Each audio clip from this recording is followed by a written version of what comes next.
সুপ্রিয় শিক্ষার্থীরা, আসসালামু আলাইকুম। আশা করি তোমরা সবাই ভালো আছো, আমিও ভালো আছি। তো আজকে তোমাদের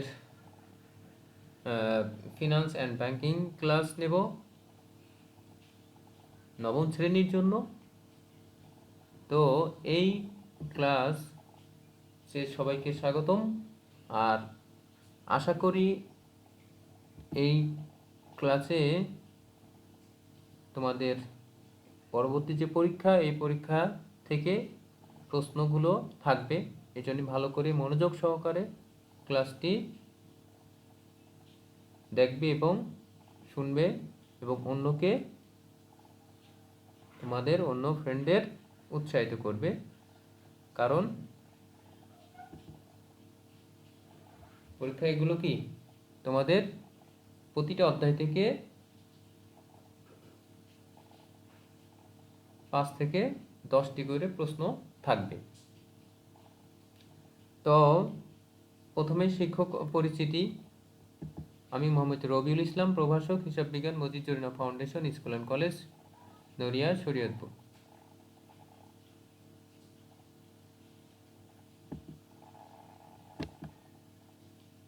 তো প্রথমে পাঠ পরিচিতি তোমাদের ফিনান্স ও ব্যাংকিং নবম ও দশম শ্রেণীর জন্য বইটি। আজকে অধ্যায় 1 ও 2, তবে অধ্যায় 1-এর বিষয়গুলো আছে, 2-এর কিছু অংশ আছে, এই জন্যে আমি অধ্যায় লিখে দিয়েছি। এবং এমসিকিউ যে এটি তোমাদের দ্বিতীয় ক্লাস। তো প্রথম ক্লাসের পরবর্তী প্রশ্নর কি 32 নম্বর, যেটি কাঁচামাল ক্রয়ের জন্য কোন ধরনের সুযোগ ব্যবহার করা উচিত? কাঁচামাল ক্রয়ের জন্য কোন ধরনের সুযোগ ব্যবহার করা উচিত? উত্তর হচ্ছে বাকিতে ক্রয়। বাকিতে ক্রয়। 32 নম্বর প্রশ্নের উত্তর হবে ক। কাঁচামাল ক্রয়ের জন্য কোন ধরনের সুযোগ ব্যবহার করা উচিত? বাকিতে ক্রয়।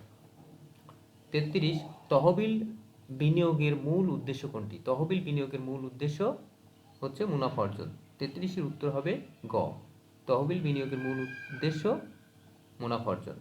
34, মোট মুনাফা থেকে তহবিলের উৎস বাবদ খরচ ও কর বাদ দিলে কি পাওয়া যায়? মোট মুনাফা থেকে তহবিলের উৎস বাবদ খরচ ও কর বাদ দিলে কি পাওয়া যায়? আমরা জানি কি নিট মুনাফা পাওয়া যায়। মোট মুনাফা থেকে পরিচালন খরচ, অন্যান্য খরচ বাদ দেওয়ার পরে কোনো অন্যান্য আয় থাকলে যোগ করে যেটা পাওয়া যায়, বা কর বাদ দেওয়ার পরে সেটা কি পাওয়া যায়? নিট মুনাফা। অর্থাৎ 34 উত্তর হবে ক। 35, পুঁজির সংকট এড়ানোর জন্য বড় ব্যবসা প্রতিষ্ঠান কর্তৃক গৃহীত পদক্ষেপ হলো: 1, মেশিনারিজ ও যন্ত্রপাতি ভাড়া নিতে পারে, বিল্ডিং অথবা জমি ক্রয় না করে লিজ নিতে পারে, আইনসম্মতভাবে শেয়ার ও ঋণপত্র বিক্রি করতে পারে। নিচের কোনটি সঠিক? নিচের সবগুলো সঠিক। 1, 2 ও 3 প্রতিটি প্রশ্নের উত্তর সঠিক, অর্থাৎ 35-এর উত্তর হবে ঘ। তারপর 36, ব্যবসায়ের দৈনন্দিন খরচ নির্বাহের জন্য অর্থ সংস্থান করা: 1, ভবিষ্যৎ বিক্রয়ের বিপরীতে অগ্রিম গ্রহণ করে,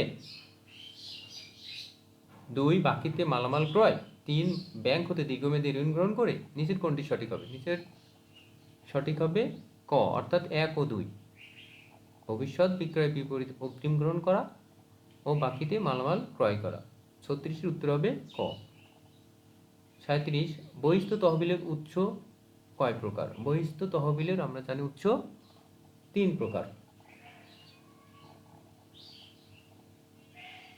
37-এর উত্তর হবে খ।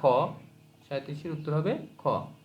38, কিসের বিপরীতে বাণিজ্যিক ব্যাংক মধ্যমেয়াদী ঋণ প্রদান করে? কিসের বিপরীতে বাণিজ্যিক ব্যাংক মধ্যমেয়াদী ঋণ প্রদান করে?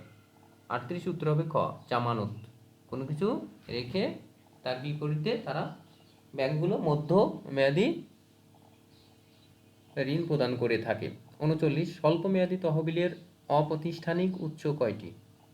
স্বল্পমেয়াদী তহবিলের অপ্রাতিষ্ঠানিক উৎস কয়টি? যে প্রশ্নটি এসেছে নড়াইল সরকারি বালিকা উচ্চ বিদ্যালয়ে, উত্তর হবে গ 4। স্বল্পমেয়াদী তহবিলের অপ্রাতিষ্ঠানিক উৎস হচ্ছে 4টি। তারপরে 44 লটারির মাধ্যমে শেয়ার বন্টন করা হয়। 1 অনেক আবেদন পড়লে, 2 কম আবেদন পড়লে, 3 শেয়ারের সংখ্যা কম হলে। নিচের কোনটি সঠিক? উত্তর হবে খ 1 ও 3, অর্থাৎ অনেক আবেদন পড়লে এবং শেয়ারের সংখ্যা যদি কম হয় সেটাও লটারির মাধ্যমে বন্টিত হয়। 44 উত্তর হবে খ। 45 নিট মুনাফার যে অংশ শেয়ারদের মধ্যে বন্টন না করে ব্যবসায় বিনিয়োগ করা হয় তাকে কি বলে? উত্তর 45 উত্তর হবে খ অবন্টিত মুনাফা, অর্থাৎ শেয়ারহোল্ডারদের মাঝে বন্টন না করে প্রতিষ্ঠানে কি করে? বিনিয়োগ করে মুনাফার অংশ, তাকে বলে অবন্টিত মুনাফা। 45 উত্তর খ। 46 অবন্টিত মুনাফার একটি অংশ আলাদা তহবিলে রাখলে তাকে কি বলে? 46 উত্তর হবে গ সঞ্চিত তহবিল। যদি রেখে দেয় তাহলে এটা হবে সঞ্চিতি তহবিল।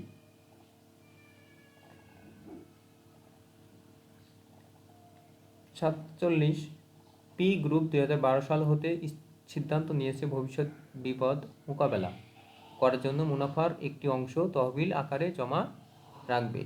গ্রুপের জমাকৃত তহবিলকে কি বলা হয় বা বলা যায়? পরবর্তী 48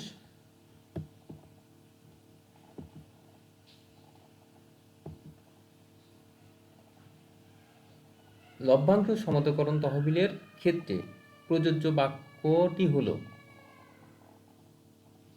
1 একটি প্রতিষ্ঠানের মুনাফার একটি অংশ, 2 মুনাফা কম হলে এখানে থেকে ভর্তুকি দেওয়া হয়, 3 এটি একটি অব্যবহার্য সম্পদ। উত্তর হবে 3টি।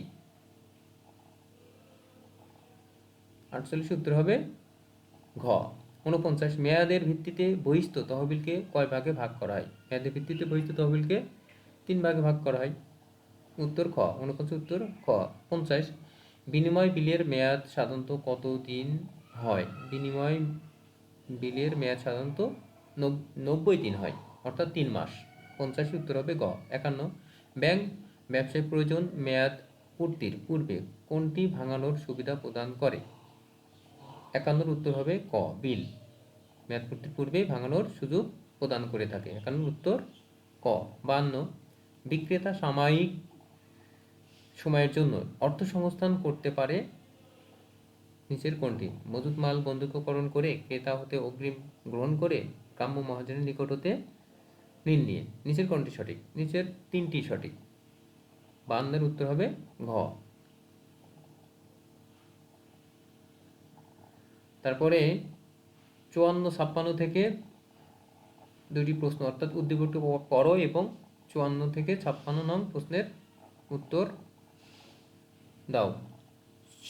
সমীরণ একজন শেয়ার ব্যবসায়ী, সেকেন্ডারি মার্কেটে তিনি শেয়ার কেনাবেচা করেন। সাম্প্রতিককালে শেয়ার বাজারে অব্যাহত দরপতনের কারণে তিনি বিকল্প হিসেবে ঋণপত্র গ্রহণ করেন।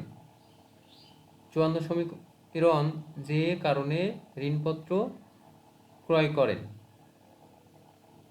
দীর্ঘমেয়াদী এর সুদের হার স্থির থাকায়, 2 ঋণপত্রে বিনিয়োগের লোকসানের ঝুঁকি না থাকায়, 3 ঋণ গ্রহণকারী ঋণের সুদ ও আসলের পরিশোধে বাধ্য থাকায়। নিচের কোনটি সঠিক? নিচের 3টি সঠিক। 54 নিচের 3টি সঠিক। 55 সমীরণ শেয়ার ও ঋণপত্রের বিকল্প হিসেবে কোনটি ক্রয় করতে পারেন? উত্তর হবে বাণিজ্যিক পত্র। উত্তর হবে গ। 55 উত্তর হবে গ বাণিজ্যিক পত্র।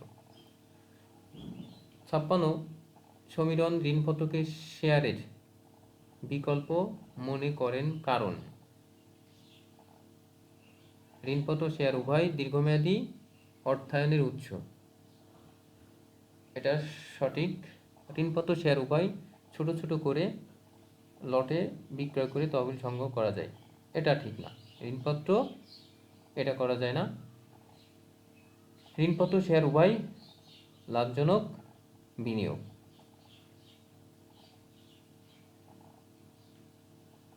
তো উত্তর এটার 56-র 1 ও 3।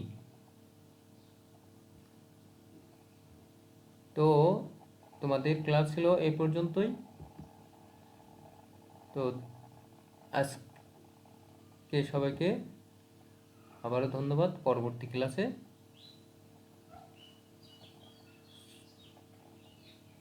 ইনশাল্লাহ।